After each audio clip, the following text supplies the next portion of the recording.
everyone to this regularly scheduled board meeting. Okay, South Community, if you would all please stand and join me in the pledge. Pledge allegiance to the flag of the United States of America and to the republic for which it stands, one nation, under God, indivisible, with liberty and justice for all. Thank you all for coming. Do we have any comments from the audience on items that are not on the agenda? No. Next question. Do we have any corrections to the agenda or consent calendar?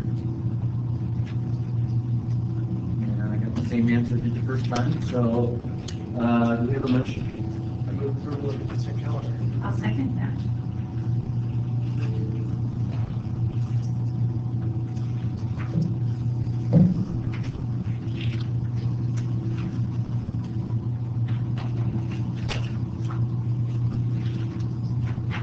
Okay, unanimous. Thank you all. Geronimo Way Sewer Pipeline Emergency Repair. Did it again. I didn't put that agenda item for me to read.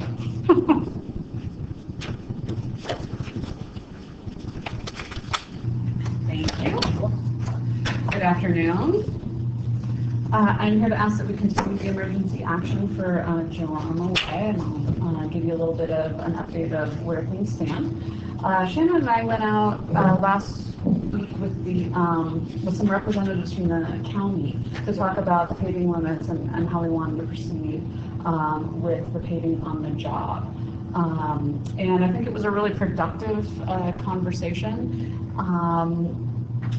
We learned a lot kind of about how the county's processes work and what their limitations are.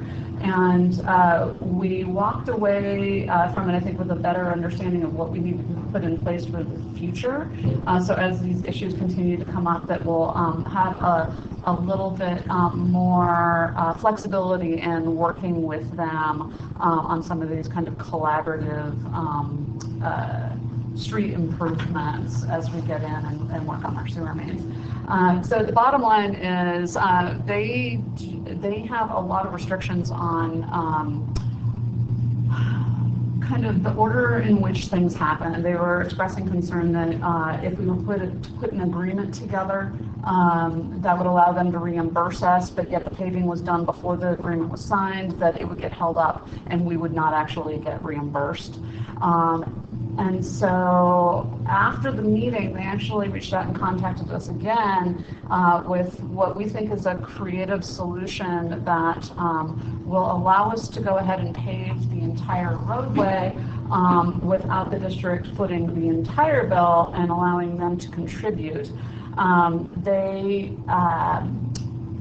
They can provide 90 tons, I think is the number we came up with, of hot mix asphalt from Bing, either Bing or Tahoe Asphalt. I think our contractor prefers to go with Bing, but they'll actually provide that and pay for the asphalt, and then we will pay our contractor for his effort for the installation.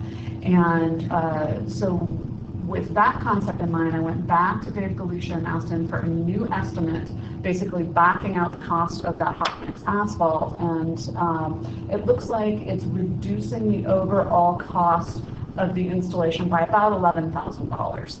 So we would be paying Dave around $52,000 to pave the entire roadway, and then they would be contributing in kind about $11,000 worth of hot mix asphalt the county would.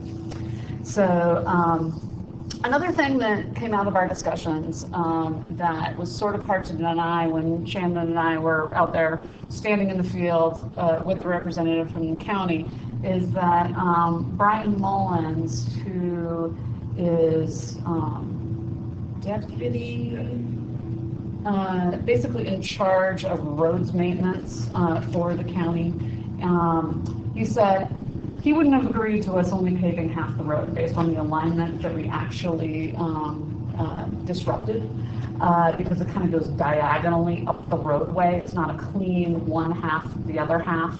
And so he said, you know, if he'd been out here with us talking about what our responsibilities were, it would be more like 80% ours, 20% theirs. And so My recollection was that he was indicating, he was giving an example of a comparable project that's happening on the west slope that EID is doing right now in the Pullet Pines area. And very similar in that it was a cul-de-sac road, etc. And EID is responsible for paving every bit of it. They're not taking any responsibility, despite the pavement condition initially. But the conditions he described were very, very similar to what we have out there. And so, yeah. And by the end of the conversation, he kind of paced out an area that he was like, well, we probably wouldn't make you repave this part. And it was about 20% of the overall area. So anyway, we recommend that we move forward with their proposal, allowing them to provide hot mix asphalt. The contractor has requested that we put them in touch with somebody from the county so that he can coordinate directly so that they get everything, the hot mix there when it needs to be there in time for it to go down and as a result in a good product. But in any case, that is our recommendation for moving forward. And add one more thing. yeah, The reason they're able to do this is because they have an existing contract with the asphalt supplier and the trucking company. And so there's no new contract is needed. It's already authorized and approved. They have an ongoing relationship there. So they don't have to run into this problem with potentially the county auditor coming back and denying payment of the contract. yeah, and to remind you, the alternative to doing this full roadway is basically to do what's effectively a half roadway with some crosscuts. And the county had asked that if we did that, we leave a lip down the center of the road, and we were concerned about the hazard associated with that. And that was still going to cost us $39,000. And so this alternative increases our cost to $52,000. But it basically allows us to leave the site feeling confident that we're leaving it in the best possible shape. And yeah, it's kind of the bottom line. Does it set a precedent for the future you might not be happy with? I don't think it does, because I think that what I learned from working with Brian Mullins on this is that he is someone that we will be able to work with in the future. And he expressed a real interest in working with us over the winter to put together a agreement for how we would handle these things in the future. He said all the utility districts that they work with on the west slope, they already have these agreements in place, and that Tahoe is always kind of lagged behind in this respect, and so he'd like to work with us moving forward so that we don't have this sort of fuzzy, uncertainty as we move into these projects. He also conveyed his concern with the patch paving and the lack of clarity, I'll say, in what's happening on the west slope, what's happening in Tahoe, and wanting to get that resolved so that there is clarity both for us as well as for his staff. And as we walked this job and we talked about various patch paving issues and concepts, he seemed very reasonable in saying where he was drawing the line for our patch paving contract seemed to me to be very reasonable, which is not what we have necessarily heard from others. So he seems to me to be somebody we can work with, who does seem to be taking a very much a common sense approach to these issues, and we think this would be a good way to continue their relationship. I didn't have the greatest warm and fuzzy when we were walking away from the conversation, but the fact that he continued to noodle on it afterwards and came up with this creative solution for how they could contribute and allow us to do the full job at once, that gave me hope that, yeah, he will work with us in the future on something. So there was a gas line trench across my cul-de-sac, right? It was about a foot wide. They came back and repaved the patch, at least 8 feet on each side, so it's 15 or 16 feet wide. Wow. And I still have 2/3 of a cul-de-sac that looks like built Right. cul-de-sac. Yeah. Those works good. That's why I question that. They make you go back and do that. It wouldn't be in our best interest Right. going forward. Yeah, and that's what has come out as the written guidance we've seen on patch paving from the county has been that level of patching. And we've pushed back at that, about that regard with the local staff here in the basin. And honestly, I didn't walk away from that experience with a warm fuzzy feeling that we were going to get much progress. After talking to Brian, and all these guys work for Brian ultimately, I get the impression that we're going to get some more movement there, and we've actually heard back from Tony Prieto, who's really managing that patch paving contract for the underground crews, that we are seeing movement. They are being more reasonable in the limits of that patch paving.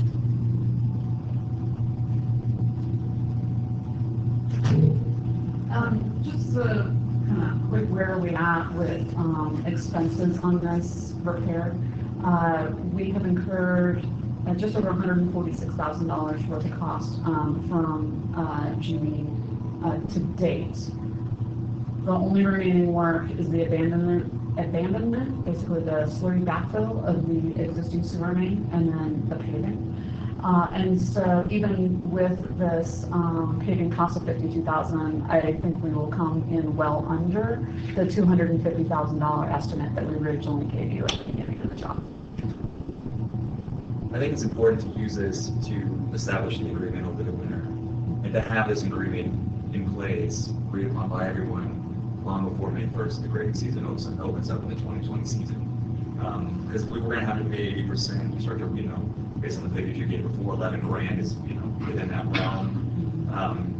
So I think it's, I'm not terribly pleased, I'm going to tell you the truth. I think we're getting a terrible deal, but in spite of that, it's kind of the relationship working with entities. And if we were able to get a better working relationship to minimize costs on all these trenching projects in the future, we don't want to slide ourselves down. So I think we should move forward with the understanding we work to get that agreement in place before the next construction season. Well, the other thing is I read that they're proposing another parcel tax for $80 a parcel for snow removal. And so I would wonder if that plays into their patch paving scheme at all. Well, and some of the things that I think will be a little bit difficult for us to navigate as we work through the details of any sort of agreement is like the condition of a road when we get there. Because, it's clear when you go out there now, something has to be done because it already was alligatored and cobbled, and when we drove heavy equipment on it for 3 weeks. And so now it's in really poor condition. And so, what are we going to be held responsible for when we enter to deal with our, underlying utilities? But when we show up, it's already in such a state. So, and if we have the agreement in place, when we negotiate that, where in this case, because we don't have that agreement, the people we were negotiating with really didn't have the authority to be able to commit to what they committed to. And once we have that agreement in place, those people will have that authority, and this thing can move much more smoothly. Yeah, that's a good point. Yeah, and I agree with, you need to move forward with, like Nick said, that agreement, because I don't want to be we're already turning out to be one of the city's main paving contractors. I don't want to be the county's main paving contractor also. The other thing is, the last time it got repaved was what, maybe 20 years ago, maybe longer, and so its useful life has been depleted, which means its depreciated value is basically zero. And so you're putting it back to new condition when it was in zero value condition, kind of. Yeah, maybe some recognition of that existing pavement quality, and to get in there and be able to do work without having to be responsible and capable of it. Well, and I think Chris brings up a great point in that you would be responsible for typically in situations like this, you're responsible for the depreciated value, right? But we're responsible for a brand new, if you like a 20-year-old car gets totaled, but you have to give it, a brand new car price, that's kind of what we're being asked to do. So, there be a base within that asphalt? Part of the cost from GB includes them pulverizing the existing pavement and counting it as base. Well, it probably isn't There's nothing any there base before. right now, yeah. It will be a better road base work. We get that you guys want to get this one done and move on. So that's, I mean, I get that point, but. Set the stage for next time. Yeah. Yeah. Our expectations, we will be coming back to you with an agreement, sign an agreement with the county, negotiate an agreement with the county. Good work, I would say, you know, although I don't think we're necessarily happy with good work with what you've done to kind of lay the foundation for both the agreement going forward, the $11,000 contribution of material, and just creating a really positive relationship, because you'll, I guess in my opinion, I think you'll start to see $1,000 shave-offs and more here, there, and the other place that were more than some of what we lose in the state. Thank you. Then with that, I'd like to request that the board, pursuant to Public Contract Code Section 22050C, continue the emergency action to replace approximately 250 linear feet of sewer pipe on Geronimo Way pursuant to Resolution 3117-19. So moved. I'll second that.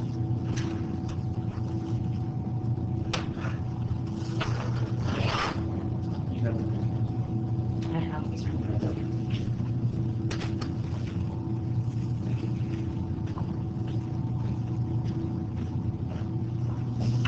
Okay, another unanimous vote.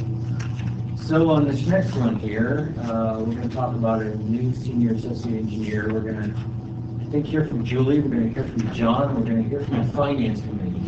So, Yeah, I was just going to start this out. Okay. Start this out a little bit, and Julie will be providing the details on this item today as the department manager.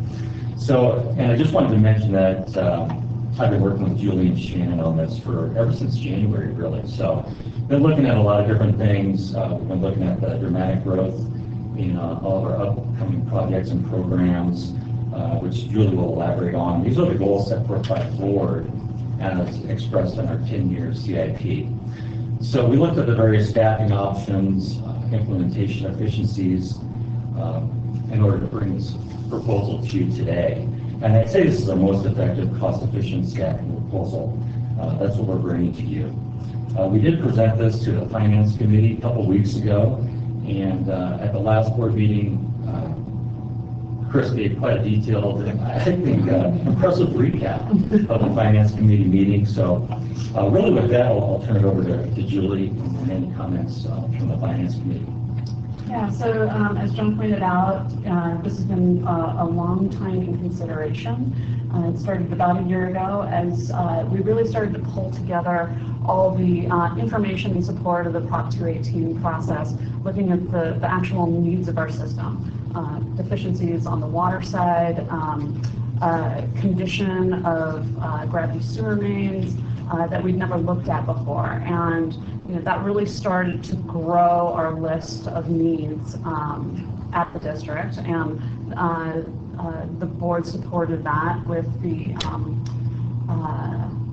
rate increase caps through the Prop 218 process. And so once we started to see what that project list was going to be looking like, and thinking about how we were going to accomplish those projects, it was definitely clear that we were going to need additional resources in order to deliver that CIP. So some of the kind of key points that led us to this request for an additional staff member, as opposed to adding consultants or temporary or part-time positions, are that for the foreseeable future, we're looking at a pretty dramatic increase in the amount of the CIP and the number of projects on it. 27% increase in funding over 5 years ago, and a 40% increase in the actual number of projects. At the same time, there are a number of non-CIP related activities that have ramped up within the engineering department that we think are really critical to the district's mandate and function. One is that Ivo Bergson, our hydrogeologist, has been spending a lot more time than he had in recent years on a focus of groundwater management, and we expect that that's going to continue over the next 4 years until we anticipate him retiring. That'll give us another opportunity to kind of take a step back and look at the staffing needs within the department. The other program is the asset management program, and as you all know, the sewer CIP that we built, it has a lot of placeholders in it for places that we don't actually know what the project's going to be, but based on the conditions that we're finding as we ramp up our TV in the sewer system, we expect those to be defined and developed. Well, that's just one piece of a larger overall asset management program that the department is developing to help us stay on top of our system condition and make sure that we can continue to provide reliable service. So that asset management program has really been built over the last couple of years, and I anticipate that we're going to have to continue focusing on that for the next several years as we really figure out what are the best ways to monitor and analyze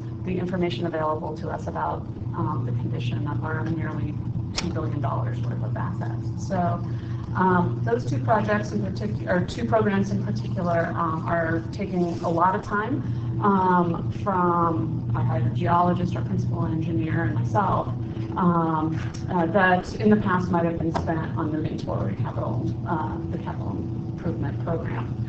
And then finally, for the last 18 months, we've been working with a part-time engineer, and he recently departed, and so rather than refill that position, we think it's better value for the district at this juncture to use the budget that had been set aside for that position to offset the cost of a full-time permanent project manager, senior associate engineer.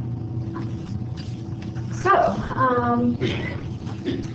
that's kind of the background of the request. You know, with your approval today, we can move forward very quickly. When we did the last recruitment for the vacancy from when Steve moved up to principal engineer, we created a list, and so we are ready to, you know, make the next offer to the next person on the list and start the pre-employment process. So that can happen quickly, and I look forward to being up to staff within the department within the next month or two. With your approval of the position, that doesn't mean that we stop looking for other ways to improve our efficiency and make ourselves more effective. I think we do have opportunities for combining and consolidating individual projects into larger projects. We have to keep in mind kind of the capacities of the bidding pool, and so we'll continue working with them to really right-size our projects and hopefully be able to be a little bit more efficient in our delivery of projects. Are there any questions? Well, I'd just like to comment, I mean, we've had a lot of discussions in Operations Committee about staffing and realizing that as we start doing all of these projects, and we should have been doing, we're going to have staff. I think we'll be having more discussions here in the near future about another position. Yeah, this is sort of the top of the list of needs that I foresee.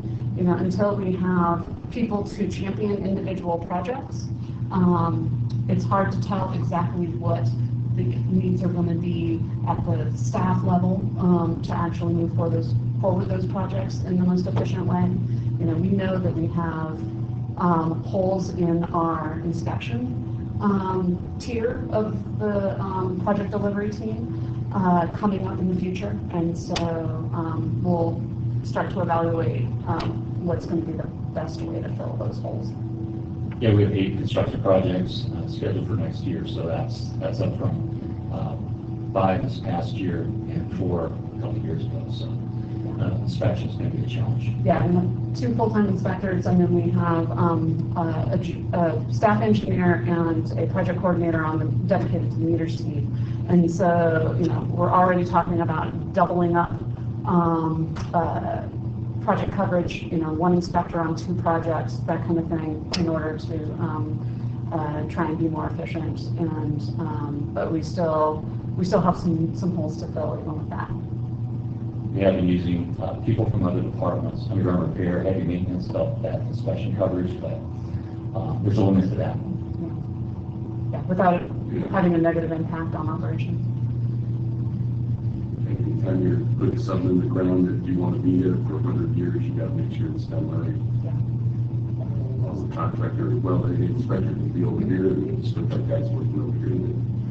Exactly. And you know, 13 years ago when I started the district, I think there was much more of a delineation in roles.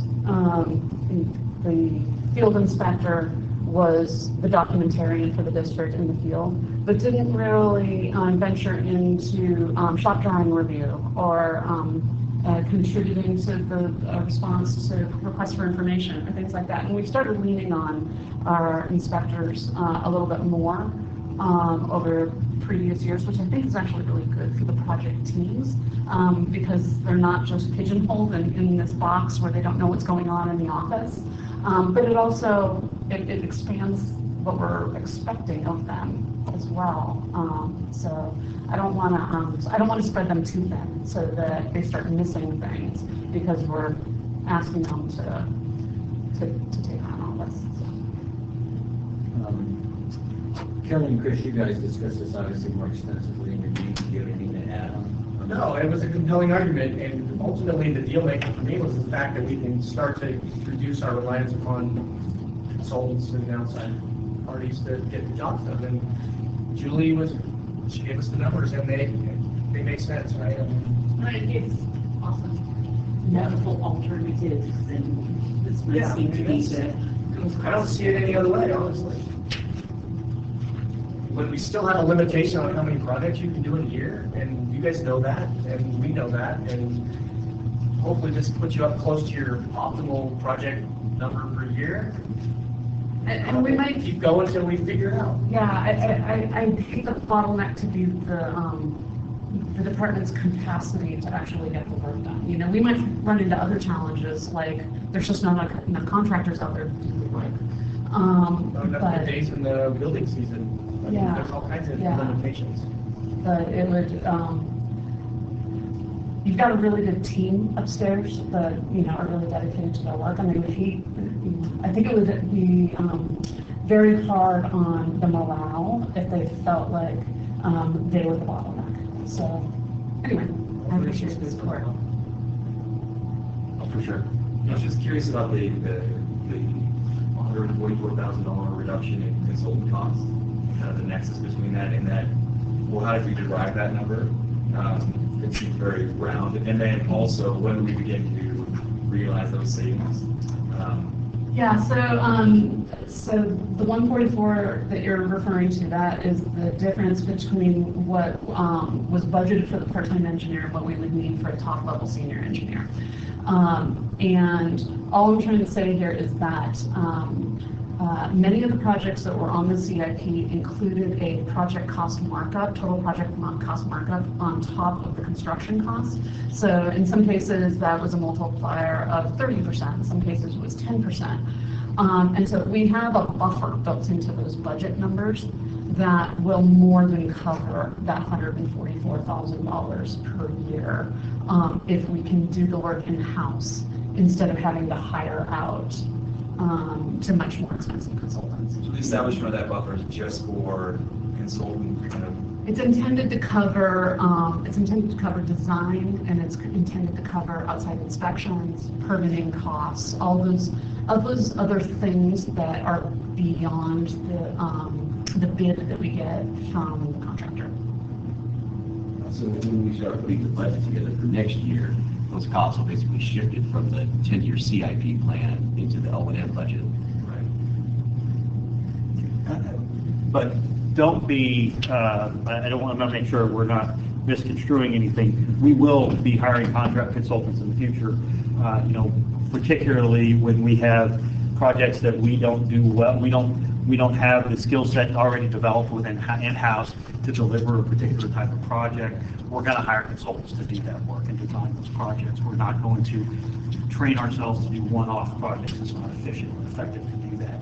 Or as this capacity assumption assumes, I think, a very high delivery rate for each of these engineers in the department. And as emergency projects or other issues come up that take time away from them, if we need to fill that gap, our proposal would be to do that with consultants.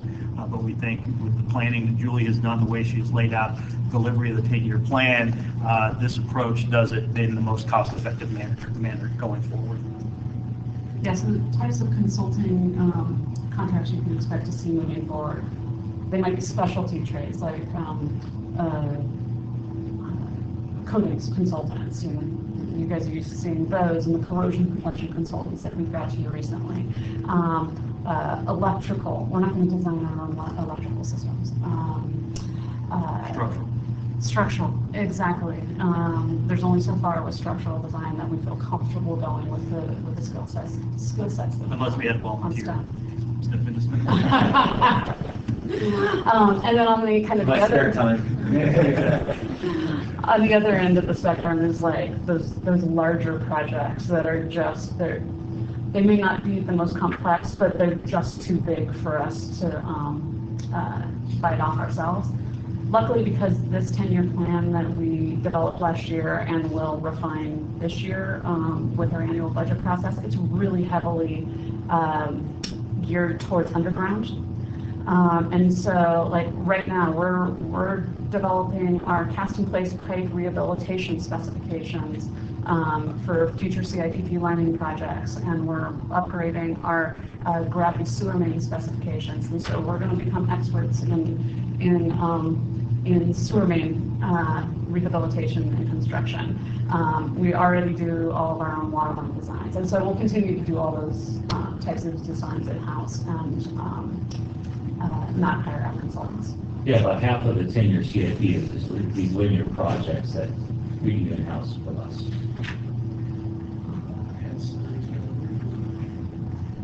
Very cool. I think we covered that pretty thoroughly. Thank you. I should say you. But, so, let's go with the motion then.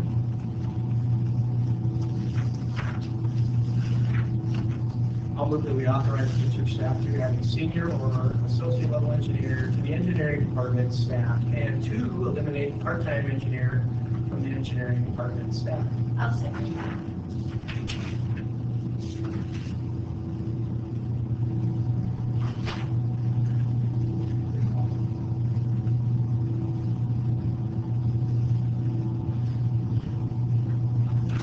Thanks again. Okay, thank you, Julie. Okay, up next is a loader mounted snow blower.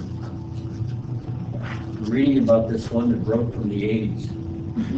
What's up with that? I've been keeping this thing You get going. another 40 years out of it? I've been keeping this going for a long time. Fix it himself this week.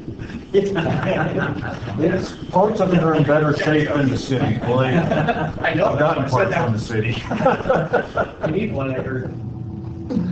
So anyway, we got this one, we bought it used back in the 90s. It's a 80 model, Idaho, Norway. And back then, they worked out of a barn mostly, I think. And everything's rough cut and hand welded and no real design went into it. It was pretty an interesting thing. And it weighs almost as much as the tractor does. So when it is on the tractor, it's pretty sketchy. Even with all the weight that we put on the back and calcium in the tires, you stop a little too fast. You look like a stink bug, but anyway. What I'm proposing is for this new one, it's the correct size for the new loader that we bought. It's not so heavy that it's going to cause issues if we want to take it off plant ground, say to some of our larger stations. If we have a bad season, we need to get out to Luke Pass, and you know the county only does that maybe once or twice a month when it snows. So we could use it out there, especially if we need to get fuel out to the generator out there and keep the fuel running. So now this new one, it's about $110,000. The money I propose to use for it, seeing how this is unbudgeted, it's from the money we saved from the dump truck that I bought through the same sort of Sourcewell bid contract, which was at approximately $132,000 I saved on it. So I'm not asking for more money, so okay, well, I won't bury your car this year. But, so anyway, this one is sized for the loader. It will work much better around the plant. The problems we have around the plant is over the last 20 years, they've been putting buildings where we used to put snow. And we're running out of places to store our snow. So what we've been having to do is truck it off-site to one of our other places and use it as a snow dump.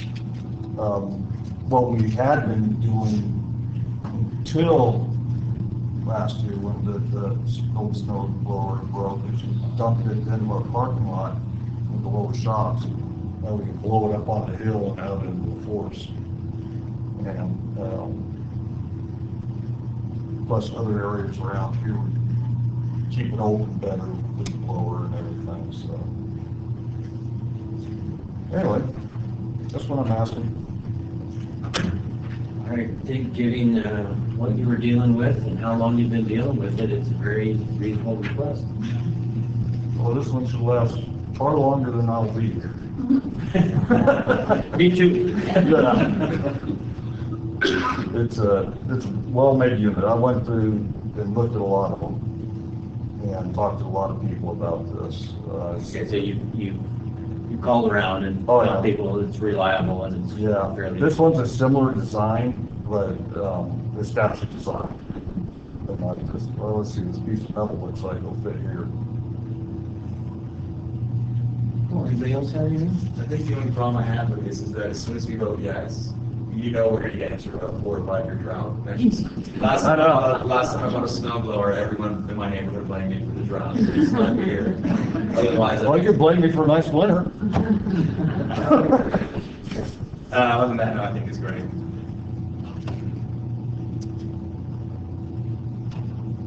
All right, how about, let's see. I move that we approve the purchase of a RPM 217 wheel loader mounted snow blower through the Sourcewell procurement services from RPM Tech Inc. in the amount of $114,034 plus tax.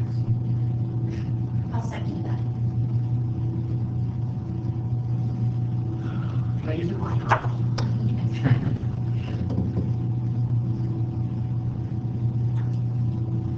I don't want you out there blowing Fallen Lake Lake Road with it. No, Okay, just that will not go there. cutting two issues together there. No, I can guarantee that. I will say, if we have to get in there. Well, that's, he said we gotta do it as soon as we get, he said Luther Pass, I know, that didn't say Fallen Lake Lake. Well, when I said that, I meant our Bluefield gas. But no, we got the Bobcat. That's right, you've got full capital. Thank you. We need All right, that. thanks, Cliff. Okay, John's gonna talk to us about Lakeside a little bit, and then we also are gonna talk a little bit about labor, I think, right? Sure. Before we start, I apologize. I think, Chris, you'll need to recuse yourself. Yeah, I am a member of the Lakeside Park Association. So, Do I have to leave for this? You'd like to step in through the Okay. room. South, so refill my coffee cup? Yes. The windowless bathroom. Yes. You guys have this soft music playing for me in there? Laughing ocean waves. And I would like to introduce Nakia Bosket, who is the water systems manager for Lakeside Park. You've been there for about a year now? Okay. You're still here. I'm still here. So this is really just, today is just for your information and basically to tee this issue up for some future action. Lakeside is proposing to expand its service area into a triangular area near the lake, and on your page 3, there's a map kind of showing that triangular area. It's the boundaries are State Line, Lakeside Avenue, or State Line Avenue rather, and the lake itself. So that's currently part of the district service area, but our own water distribution system does not go down that far. It ends about 500 feet to the east at Cedar Avenue and State Line. So there's some existing properties in there. I've been down there, small cabins and stuff, and Edgewood owns some stuff in there too. Gary, I'm not exactly sure the ownership. one second, just real quick. I represent 4 of those homeowners on State Line that are in this triangular area, and I've had conversations about them about this switch. So I don't know if I need to recuse myself as well. You might want to go to this. I just wanted to know what I mean, like, Thank you. Yeah, thank you. Great. I was unaware of that. Oh, and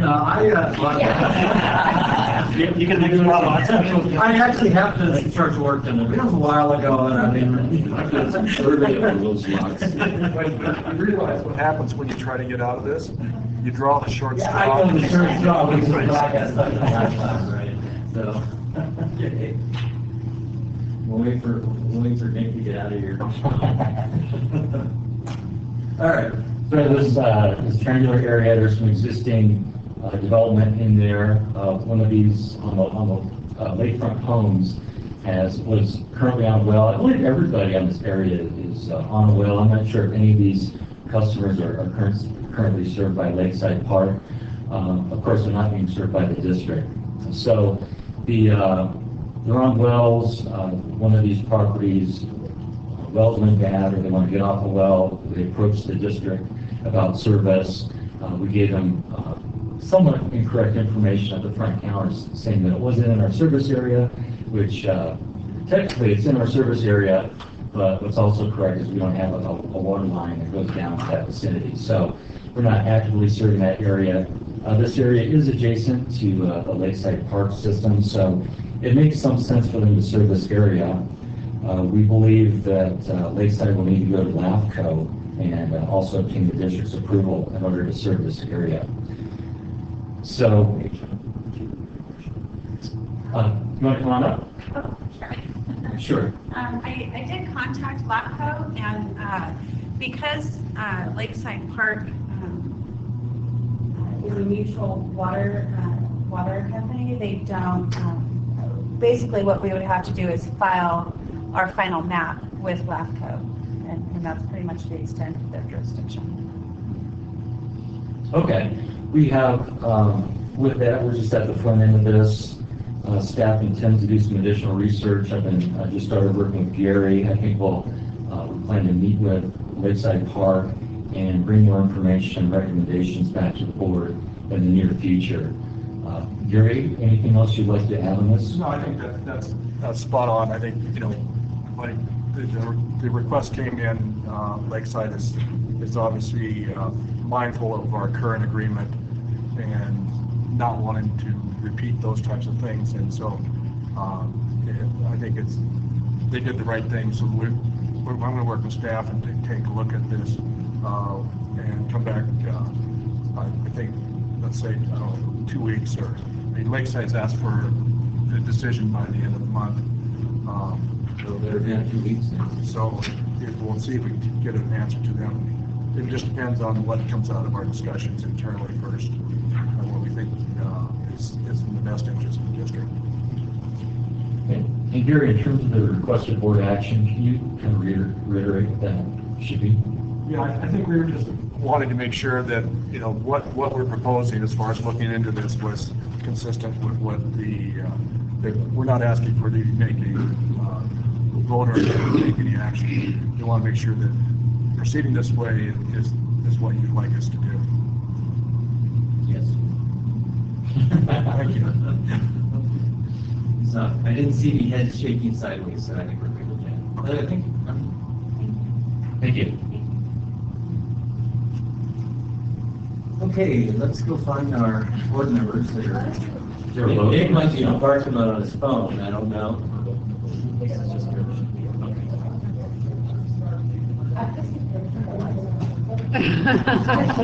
Want it to be rested. The lights are off.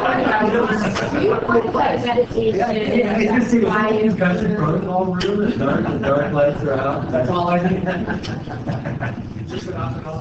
So that time? Yeah.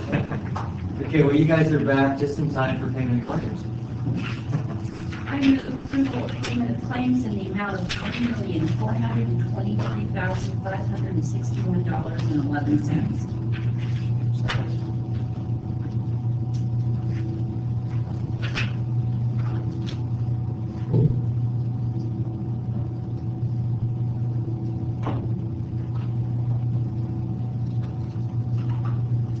Okay, another 5-0 vote.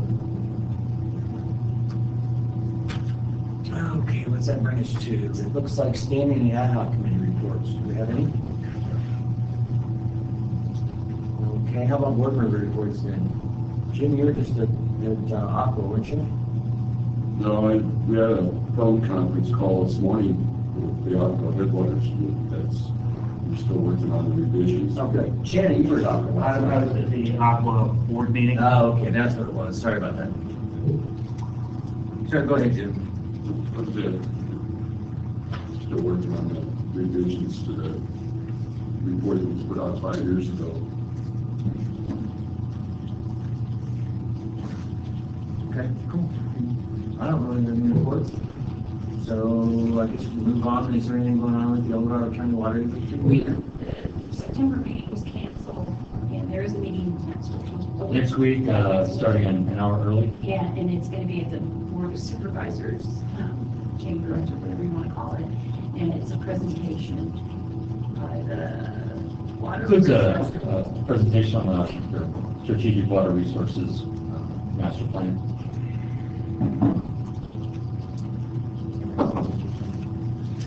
So you'll be joining me for that. And Shannon, I don't know if you're going to join us for that or not, but we'll talk. Yeah. Yeah. For the GM report, I have 3 items today, starting with staffing update. I have 3 positions in engineering for the vacant asset management analyst position.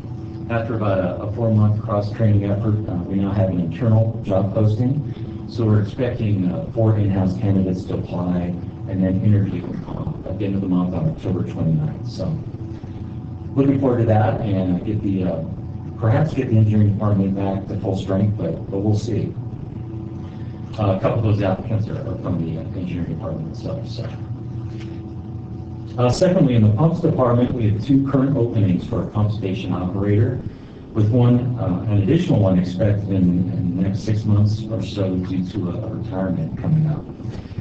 If you recall, we extended this initial recruitment period, which then closed yesterday. We have 32 applications now. We'll take a look at those, and we're planning to hold interviews for November 5th. And then finally, the grant program assistant. This is that part-time position that will transition to a full-time position next year. As part of a transition process related to Lynn's expected retirement in May of 2021. And Paul brought this item to you about a month ago for approval. We are now reviewing 22 applications and planning interviews for October 15th. So those are 3 updates, and I guess just kind of general comment. Overall, we're just looking ahead more, looking at retirements coming up and planning for more orderly transition, succession planning, cross-training, employee development, and even some possible structural changes. And if you look back, you know, we've typically been at a deficit in multiple departments with empty seats, empty positions for an extended period of time. So just causes, you know, a lot of problems with that department and really a lot of the work that we're trying to do while we're trying to replace those positions. So I would say now we're taking a more orderly, kind of mission effective, streamlined, and adaptive management type of approach. Next is county paving. We had quite a bit of discussion on this as part of the Geronimo project, so I don't want to repeat myself. But we've been talking, we brought this to the board, I think, the last 2 or 3 board meetings, both on Geronimo and then a lot of the dozens of other patch paving locations all over town, some in the county and probably 2/3 in the city relative. These are patches for water repairs and new water service connections primarily. And given the board discussion last time, especially on Geronimo, as we discussed, and then with some kind of common sense in the field, walking that with the county crews, I really feel like, you know, at this point, it looks like we have achieved to some degree a reasonable compromise with the county for sensible patch areas. And right now, all at the staff and supervisor level. So kind of as we talked about, I think we're somewhat happy with where we sit now, but we'll see how that plays out in the field. And with this new MOU that we're putting together, and we definitely want to make sure we're not repaving the county in these areas that have, you know, pavement that's 20+ years old. So that's definitely some direction from the board that we'll take forward. So we will continue to monitor this in practice for the remainder of the season and report back to you. At this point, I don't think we need to elevate this to our supervisors who know the cell, but I do plan to mention to her that we've been able to work effectively with the county staff so far on this work. So I'm sort of glad we've been able to handle this at the staff level so far. We'll see how it pans out. We've had, really built great relationships with the county. Chris isn't here, but Shannon, Julie, Chris, and others, we've worked hard to develop relationships around town with the city, the county, and others, and I think that really pays off when we're faced with issues like this. And really, I also wanted to commend our staff, Tony, Chris, Julie, and Shannon, for their efforts to bring a cost-effective solution to the district and our new water service connection customers. And lastly, on my update for PCE, here's some of the latest information on the PCE front. And really some good news out of Lukens. They had, if you recall, they had a $2.4 million grant to install carbon treatment at well number 5. So that's been approved. I think it's on its last legs, waiting for a final signature. But they're going out to bid later this month for that work to begin construction next May. So great news on that front for Lukens and the rest of us. Kennedy Jenks, they're finishing the life cycle cost analysis for those 3 conceptual alternatives for PCE remediation. And just real quick, to remind you, the 3, alternative number 1 was basically the status quo with existing well operations, kind of the no action alternative. Alternative 2 was a targeted, it's called a targeted pumping alternative. It's really just increased pumping from Lukens wells number 5 and number 4. And then the 3rd alternative was conversion to surface water treatment system to avoid groundwater contamination altogether. So those 3 conceptual alternatives, we'll get a look at those cost estimates. EVA's supposed to get those in the next couple of days. We'll review that with the technical advisory committee later this month, and then I expect to bring that to the board in November with more detail. And then lastly on this issue, Wahan, with their consultant ACOM, they continue to complete borings to determine and further define the horizontal and lateral extent of the PCE contamination of the line. So that's my opinion.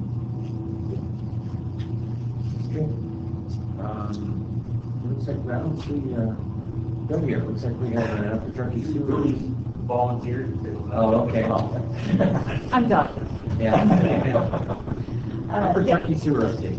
Yeah, I wanted to give you a little heads up that over the next couple of months, the sewer crew is putting a lot of resources towards doing some condition assessment of the trunk main on the Upper Truckee Basin. This is the roughly 2-mile stretch that goes from the south end of the airport to the Upper Truckee pump station. So it heads north along the east side of the runways. This was prompted by kind of two simultaneous events. We are working on the Upper Truckee pump station rehabilitation design, and that as part of that, we were looking into the capacities, the needed capacities of that station based on the amount of I&I we've been seeing over the last couple of years.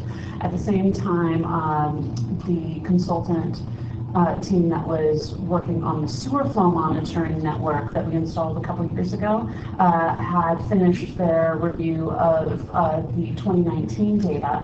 And what they showed us was that there were basically 2 areas of our system that are seeing significantly more I&I than all the rest of the system. One is what we are calling the burn. So it's basically from Amico Ranch on Sawmill up through the burn area. We're getting a lot of I&I from that area. And then this 2-mile stretch from the south end of the airport to the Upper Truckee pump station. There's only 57 services in that 2-mile run. And so most of the water that we're seeing in that stretch has to be coming from the river. And so we want to go figure out where it's coming from. It's not a huge volume because there's just so little pipe in that area.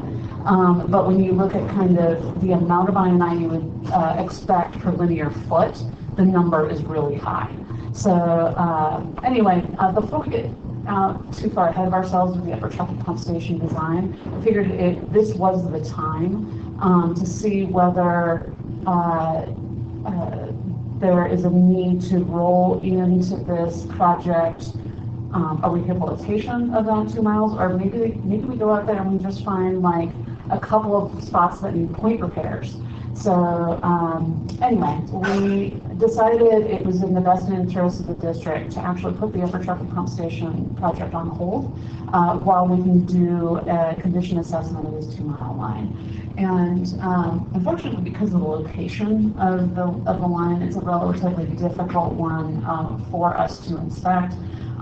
It's also a large diameter line. It's a 24-inch pipe. So our current TV equipment will get a clear picture up to that larger diameter. So I believe Doug's crew is looking into either hiring or renting the appropriate size camera. We do have this backcountry mule that has been outfitted for cleaning. In order to support a camera, I think there would be some additional equipment that we would need, basically the computer that goes along with the camera that we could put on. So they're looking into their options. They're starting to walk the gravity main and just pop manhole lids and look at the condition of there's roughly, I think there's 25 manholes in that 2-mile stretch. So we'll get inspections on those. And yeah, we'll see where that leads us. If we find a smoking gun, or if it's just a general, maybe it's split joints all the way along that are going to need a more comprehensive rehabilitation. So we'll wait and see. Fine, and there are some sections of that pipeline that are accessible by camera out where that bridge is washed out behind Barton. Yeah, that we can actually drive our truck to. Drive our truck out there, as in the other areas, using this, the toolcat that you authorized us to purchase last year, using that equipment and continue to do our best we can to get the best idea of the condition of that asset. Yeah, we don't want to get too far ahead of ourselves on the Upper Truckee pump station rehab for a couple of reasons. One is because currently the storm flows that we're sizing the station for are based on the I&I we've seen the last couple of years. And if that's something that we can control, by doing the rehab on this pipe, that might be money better spent. It won't back us into a corner, so to speak, within a station that is really too small for the size pumps that we need. And then we also don't want to miss an opportunity by proceeding with a rehabilitation. If we get out there and see the condition that is 2 miles is, really poor, and needs attention, that would be the time to take a step back and say, okay, do we want to rehabilitate the Evertronic pump station, or do we want to look at alternative locations, maybe further upstream, that would allow us to get out of the meadow, get the pump station off the bank of the river, eliminate 2 miles of gravity main, and replace it with force main that doesn't have to be in the meadow. It could be up along our A-line alignment or something like that. So we just don't want to miss that opportunity by charging ahead with the Evertronic pump station. So we have time in our Evertronic pump station schedule. The project was scheduled to build in 2022. We were planning on submitting for SRF funding in December, but in light of this condition assessment of the gravity main, we're going to postpone that application for 1 year. But that will still leave us on track for construction of the rehab of the pump station in 2022. So I think it's a wise use of our time. Thank you for the update. Yeah, part of this is people may be calling you, why is there equipment out in the meadow? Why is there STPUD people out in the meadow? Well, they I'm sure you know what's going on. These two tell me they like to fish on the river. That's right. And I would say, Shelley brought up a really good point during a previous different conversation is we're going to make sure we reach out to our partners out there who own that property and work in that property for services, CGC and PRCD, to make sure that we're coordinating, that they know what we're doing. We're working on our easement. We have the right to be there. We just don't want to surprise any of our partners. All right, Shelley, what's up? Guys, I have really fun things to talk to you about today, and short things. We are involved in South Tahoe Environmental Education Coalition. It's a coalition of environmental agencies, nonprofits in the basin, and we work together to provide hands-on, place-based, really fun curriculum that meets state standards to reach all of our kids. Our evil mission is to try to get our local students to want to grow up and come back and work here and join our agencies and our organizations and protect Lake Tahoe. And so in the last month, September, October is always a really busy time for us because in Tahoe there's only, like 5 weeks of the entire school year where it's nice enough for the kids to be outside for field trips. So I just wanted to fill you in on things that are going on in case you interact with a little person in the next few weeks. The last 2 weeks, I was working with 8 other agencies and nonprofits in the basin to host Wonders of Water Week for our kindergarten through 5th grade. So minus the day that it rained, snowed on us, almost every kindergarten through 5th grader circulated through 3 really fun activities. Sierra Nevada Alliance was there, Tahoe Resource Conservation District, the Forest Service, the League, Tahoe Institute of Natural Science, Sugar Pine Foundation, Clean Tahoe, Kelly's daughter, and Tahoe Environmental Research Center were also there. So it was a really great, fun week and a half of K through 5th grade. In 2 weeks' time, we have all of our local 5th graders coming to our wastewater treatment plant to do a tour. It's a 3-day, 2 tours a day for 3 days to get all of our 5th graders through. It's a lot of work for our operators and our lab. But again, the thought is seeing all of our students know where the water goes when they flush the toilet, and hopefully they'll come back. Cristiano, our ops supervisor, says that he can remember touring the wastewater treatment plant as a kid our contact at the school district, who's the principal at the magnet school, said the same thing. He's like, the only field trip I can remember as a kid is coming to the wastewater treatment plant. So hopefully this resonates with our fifth graders in 2 weeks' time. And then in 3 weeks, we will have all of our local sixth graders out. We'll be behind the boneyard. One of the stations will be planting sugar pines. We'll be doing a water quality station. That event will have 5 local agencies, organizations doing really fun activities for our sixth graders.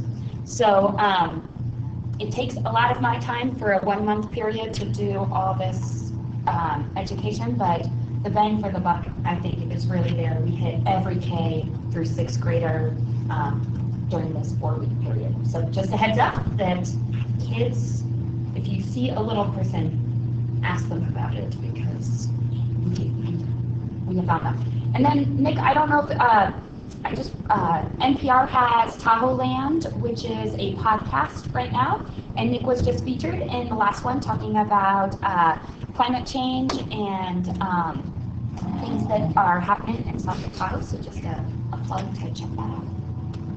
That's it. Cool.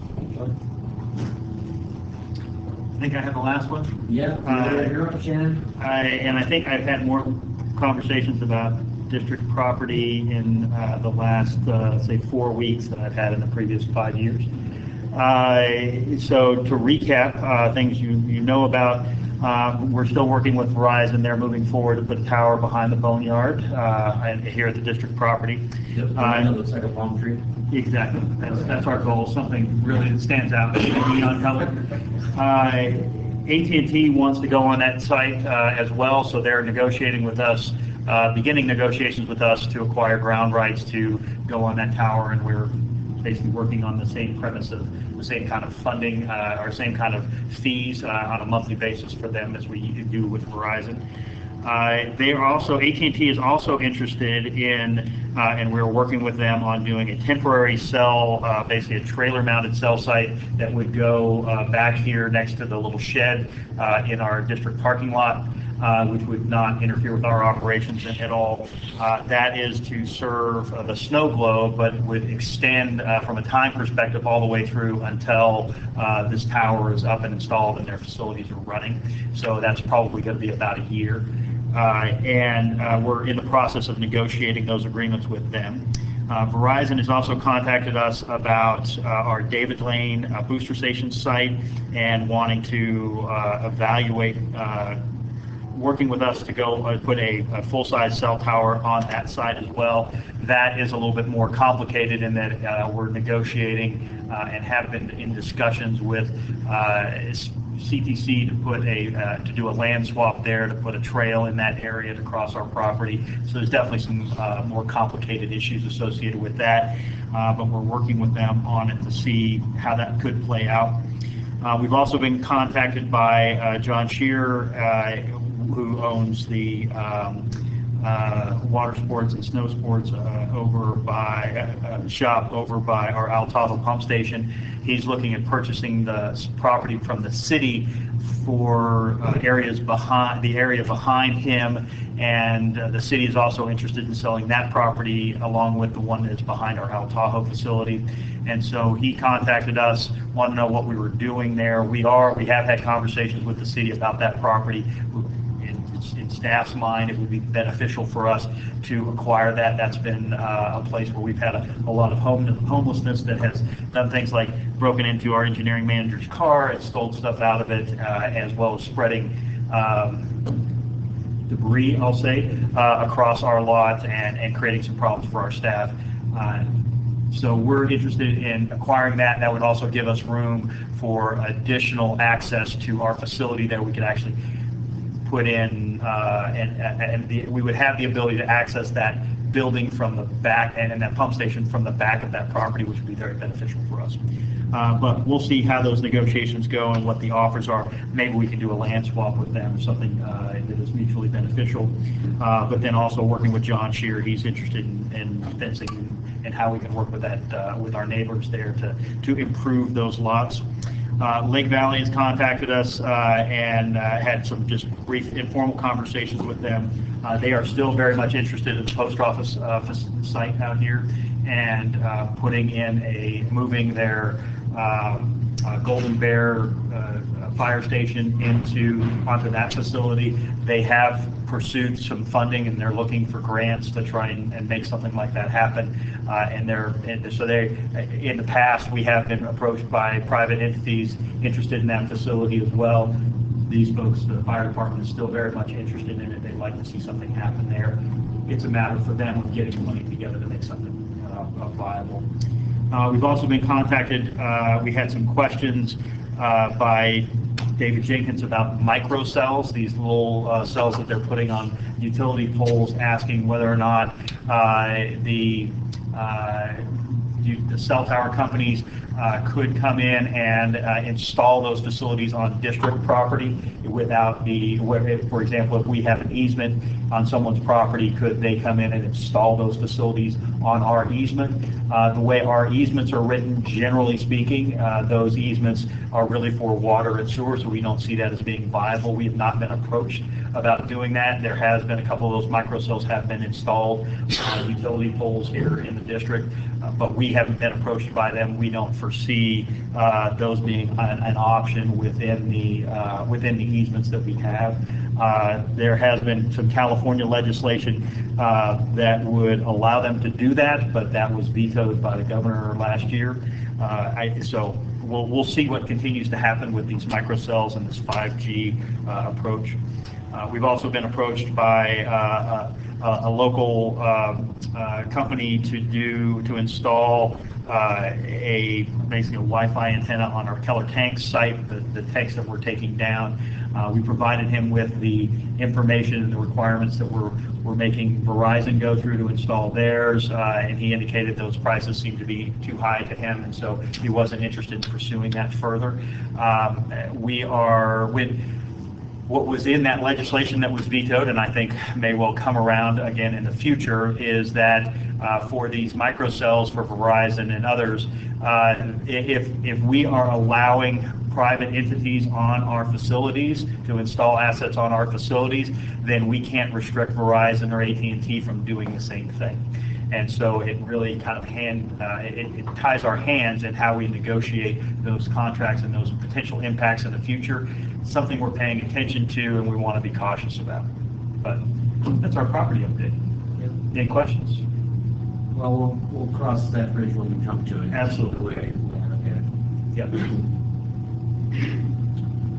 All right, cool. I think we are at the end of our open session. We've got a couple of closed session items, so we haven't taken too long, but you guys mind if we jump right into closed session? All right. Closed session into open session, nothing to report.